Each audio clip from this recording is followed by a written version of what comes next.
Hi friends, this is a third B experiment in AR/VR lab. To create a scene, go to the asset folder and in the scene folder, right click in the project window and click create and scene and press enter after naming the scene. And this is our new scene. And I'm going to create a new folder named 3B so I can place my models in here. So I'm going to right click in the hierarchy and create a cube. And I'm going to create a sphere and a capsule too. Now I'm going to reset the transform of the cube and I to the sphere and capsule by selecting using the shift key. And now I'm going to move its X position at 2 for sphere and -2 for capsule so that the cube is in the 0th position, equally spaced between them. And I'm going to reset the transform of the main camera and I'm going to adjust it like wherever I want. I'm just adjusting to get a better look in the game scene.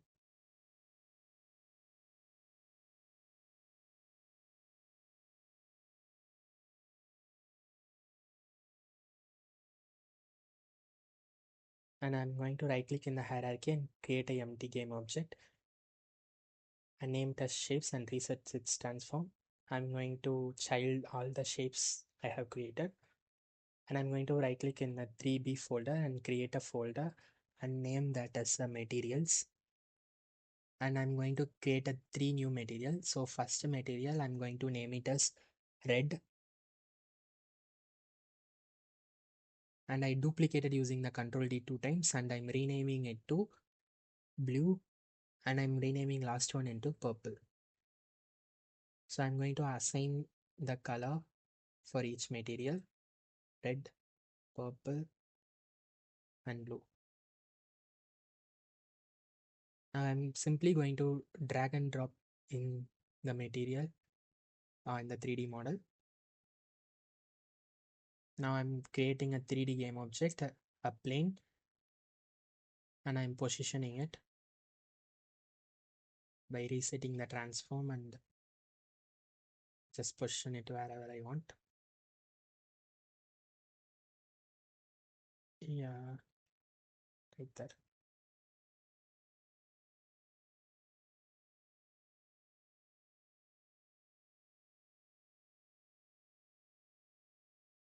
And I'm moving the capsule to the plane.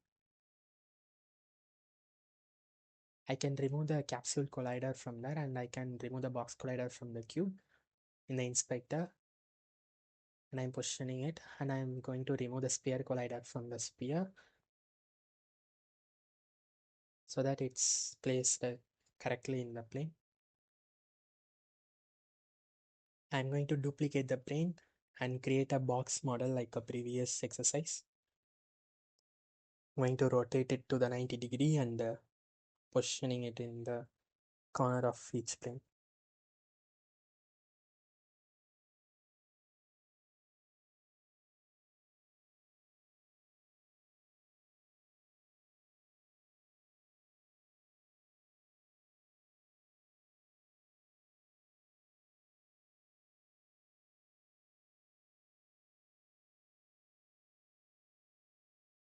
And I'm going to fast forward this to create a box.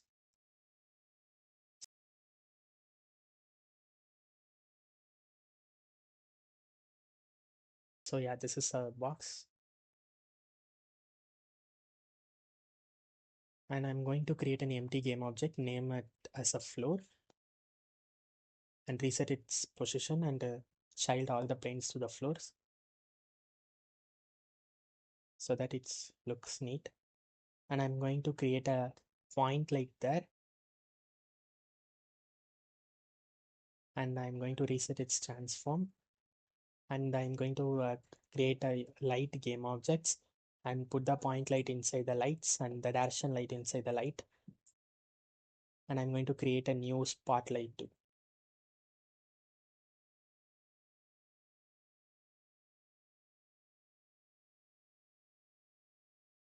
And reset its position of the spotlight. And I'm positioning it so that the light ray can fall on the 3D models. I can turn off the direction light so that on point light too, so that I can visible spotlight at a time. I'm increasing the intensity of the light and just positioning it properly and changing the range and the angle. You can play around, and I'm going to duplicate the spotlight and I'm going to place it for a cube.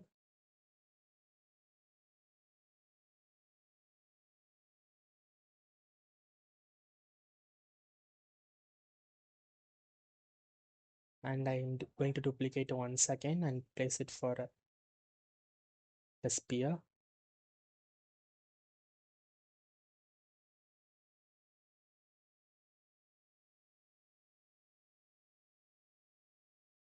And I'm positioning it. You can position it wherever you want. So yeah, this is a spotlight. I can select all the three lights using the shift, or you can select one by one using the control. And I'm changing its range. And I'm going to create a new empty game object inside the light game object and name it as spotlights. I'm going to child all the lights inside the spotlights game object. Yeah, you can turn it on and off from the inspector window.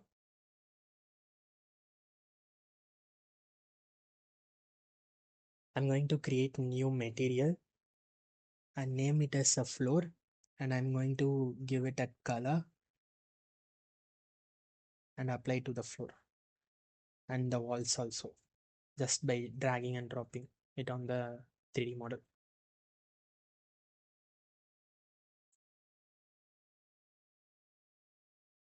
I'm tweaking that color.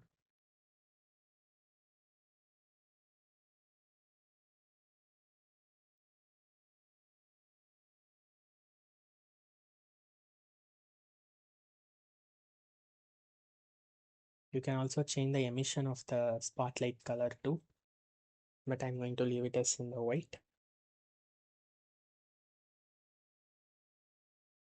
So Control Z is for undo. And in the point light, I'm going to first turn off the spotlight and go to the direction light, check the light and turned off the 3D model.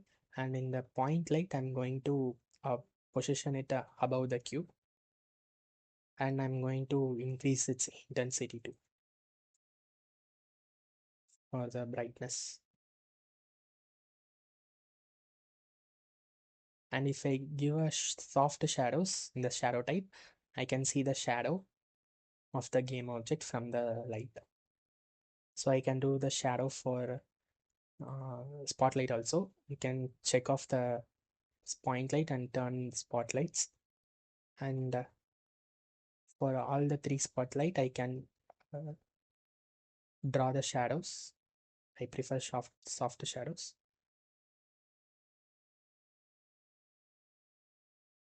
So yeah, this is the setup of the light. I'm going to turn off the spotlight too. So by default, all the lights inside the light game object is turned off, and I'm going to create a canvas in the hierarchy, and I'm going to right click in the canvas and create a toggle button inside the UI.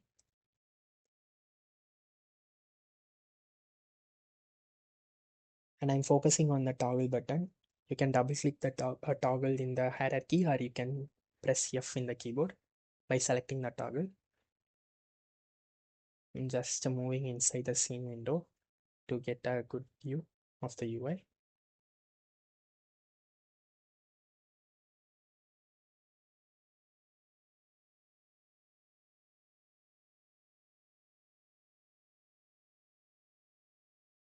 and I can increase the scale of the toggle using the scale tool, and I can change the, I can on and off the skybox from the menu button there,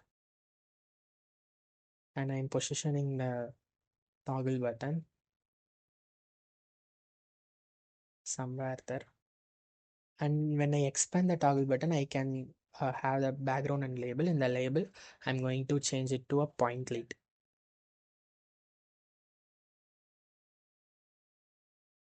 and increase its font size and the scale of the button too. And I'm going to duplicate it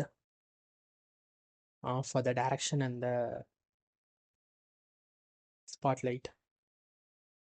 So I am changing the name of the duplicated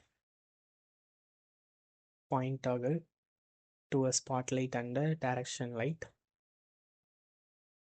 And inside the spotlight, the label game object, I'm going to change its name to spotlight. And in the direction light, I'm going to change it to a direction light. Change the label to the direction light, and I'm going to position it uh, in the scene window properly.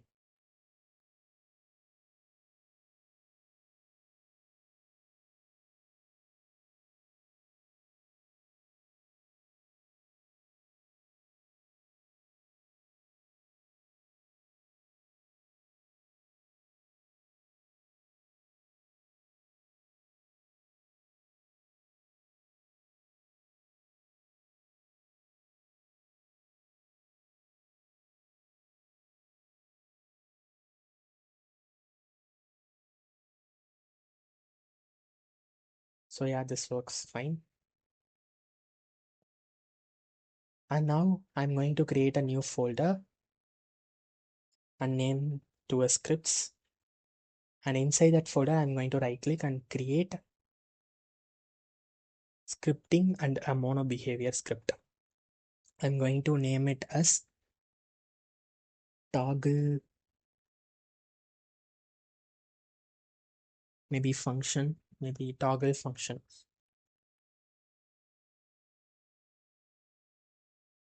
And I'm going to press enter or double click to open it in my Visual Studio.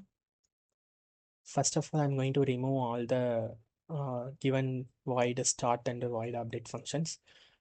I'm going to declare a public variable there for my toggle button. And you need to import a Unity UI so that the toggle button will work. So I'm going to import it using a using keyword and Unity engine.ui.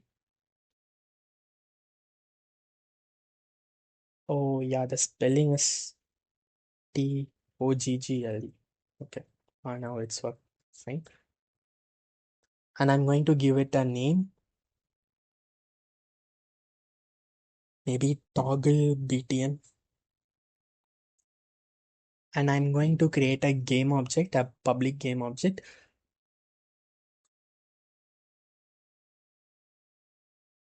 And I'm going to name it as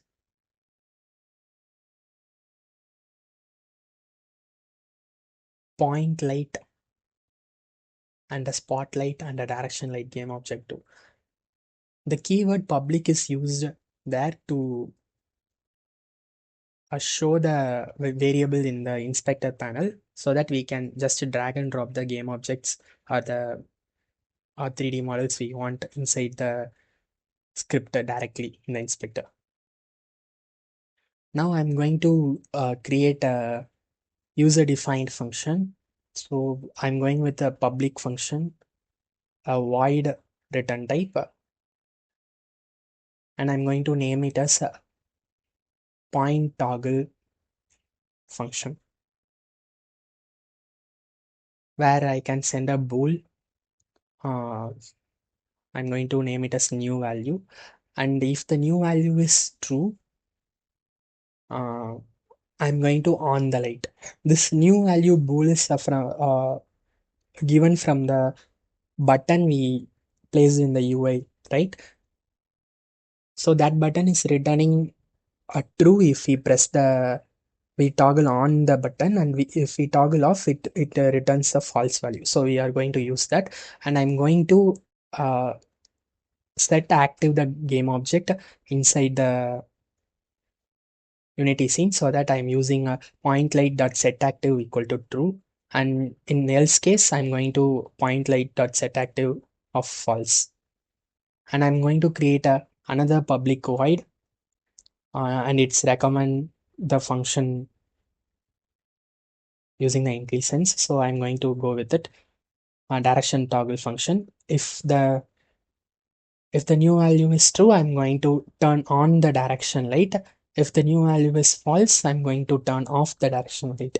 Like that, I'm going to write it the function for the spotlight too. If the spotlight uh, toggle button gives the true value, the spotlight is going to be on, and if the toggle button gives a false value, the spotlight is going to be off.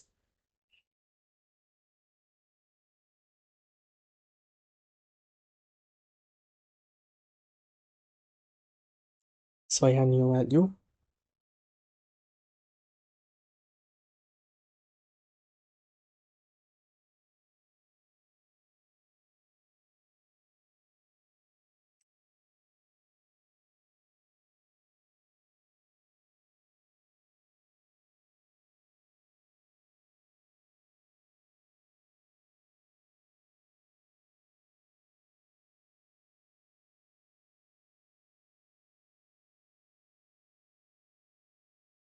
So I'm heading back to the Unity editor.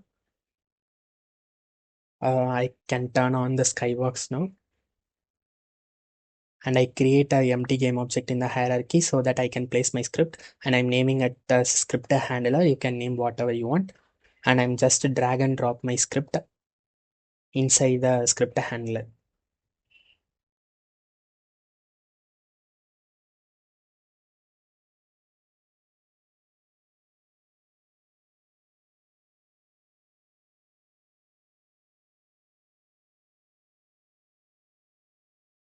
In the script we have right before, and there is a public toggle button there.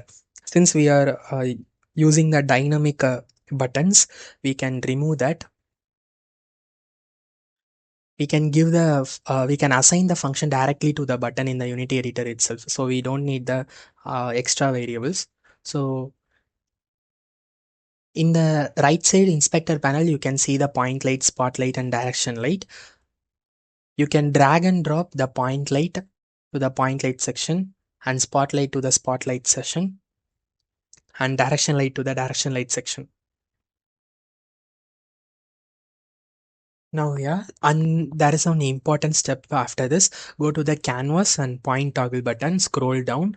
On the value changed, the Boolean value is returning inside the inspector panel, where you need to click the plus icon and drag and drop the script component we have just created.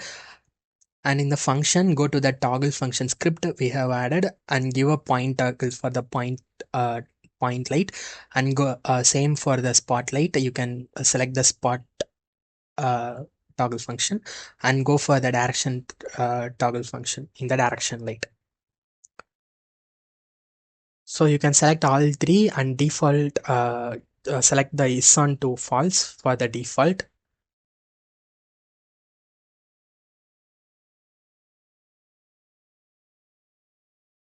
Yeah. So this is main step, and this is over, and you can just press play, where in game window you can see if you tick the point light, it will give the point light on, and if you tick the spotlight, it will show the spotlight, and if you tick the direction light, it will give the direction light, and it will off also.